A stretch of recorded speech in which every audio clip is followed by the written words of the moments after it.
فخلف من بعدهم خلف أضاعوا الصلاة واتبعوا الشهوات فسوف يلقون غيا.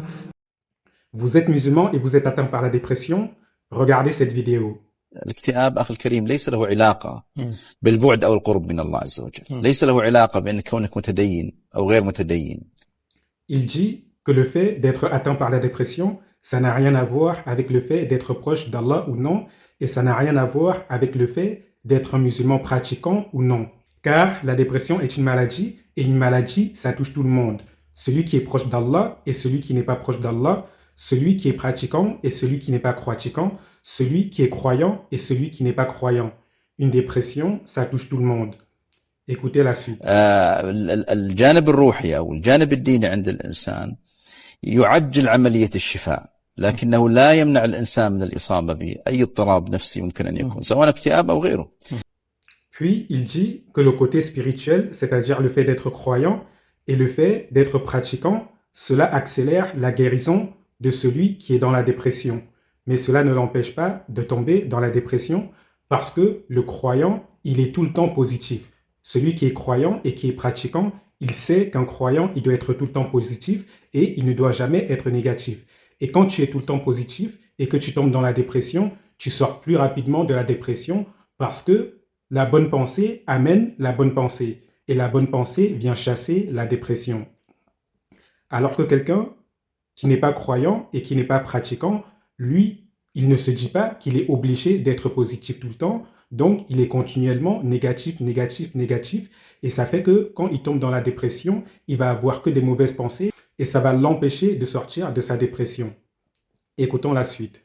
بعض الناس يخلط ما بين الاكتئاب والضيق. والله أنت بعيد عن أنت أصبت بالاكتئاب لأنك بعيد عن الله عز وجل. أنا يأتيني في العيادة أشخاص حافظين لكتاب الله، أئمة مساجد، دعاة، مؤذنين، ناس يعني قريبين. Puis il continue en disant que parfois il y a des croyants musulmans qui tombent dans la dépression et il y a des gens qui viennent leur dire tu es dans la dépression parce que tu es éloigné d'Allah. Si tu es dans la dépression, c'est parce que tu es loin d'Allah.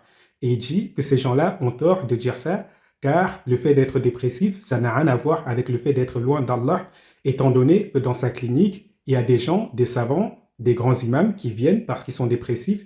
Il y a des mu'adhin, c'est-à-dire ceux qui font l'adhan dans des mosquées, qui viennent parce qu'ils sont dépressifs. Et il y a des gens qui connaissent le Coran par cœur, qui viennent le consulter parce qu'ils sont dépressifs. Et ça, je vous le confirme, les gens qui sont les plus connaisseurs dans la religion sont ceux qui sont les plus sujets à la dépression, sont ceux qui sont les plus touchés par la dépression que ceux qui ne connaissent rien à la religion. Car quand ta foi elle augmente, tu prends de plus en plus conscience du paradis, tu prends de plus en plus conscience de l'enfer, tu prends de plus en plus conscience de l'amour d'Allah, tu prends de plus en plus conscience que ce bas monde est éphémère et tout ça, ça fait que tu perds le goût de la vie et tu es plus prompt à tomber dans la dépression que celui qui ne connaît rien, qui profite de la vie et qui pense qu'il n'y a qu'une seule vie. Celui-là, c'est dur qui tombe dans la dépression, alors que le croyant qui a perdu le goût de ce bas monde parce que son cœur est tourné vers l'au-delà, lui, il est plus sujet à la dépression. Écoutons la suite. فبالتالي أنت لما تقول لهم أنك أنت بعيد عن الله، أصبت الاكتئاب لأنك بعيد عن الله، هذا أنت تزيدهم ألما. Puis il termine en disant que le fait de dire aux gens qui sont dépressifs qu'ils le sont parce qu'ils sont loin d'Allah, cela ne fait que les augmenter en douleur. Parce que ce n'est pas la parole à dire dans ces moments-là. Dans ces moments-là, il faut rassurer le croyant. Car ce n'est pas une baisse de foi qu'il est en train de subir, mais c'est une perte du goût de la vie. Et ainsi, il faut le rassurer dans cela. Et c'est pour cela qu'Allah a révélé la sourate Wad-Duha. Et vous savez pourquoi cette sourate a été révélée? Parce qu'au début de la révélation, l'ange Jibril, alayhi salam, l'ange Gabriel, il venait voir le prophète Muhammad pour lui transmettre la révélation. Sallallahu alayhi wa sallam. Et pendant un long moment, l'ange Jibril n'était pas venu transmettre la révélation au prophète.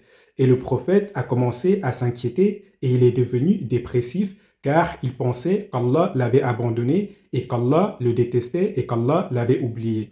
Et Allah, pour rassurer le prophète Mohammed, il lui a révélé cette sourate Wad-Duha wal-layli idha saja ma wadda'aka rabbuka wa ma qala.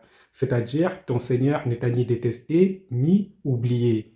Et cette sourate, c'est le remède contre la dépression. Un croyant, quand il est dans la dépression, il récite cette sourate. Un musulman, quand il est dépressif, il récite cette sourate et ça fait partir sa tristesse, car cette sourate, certes, elle a été révélée au prophète Mohammed, mais c'est à l'adresse de l'ensemble des croyants, afin que chaque croyant, quand il est dans la dépression, il sache que son Seigneur ne l'a pas oublié et que son Seigneur ne le déteste pas.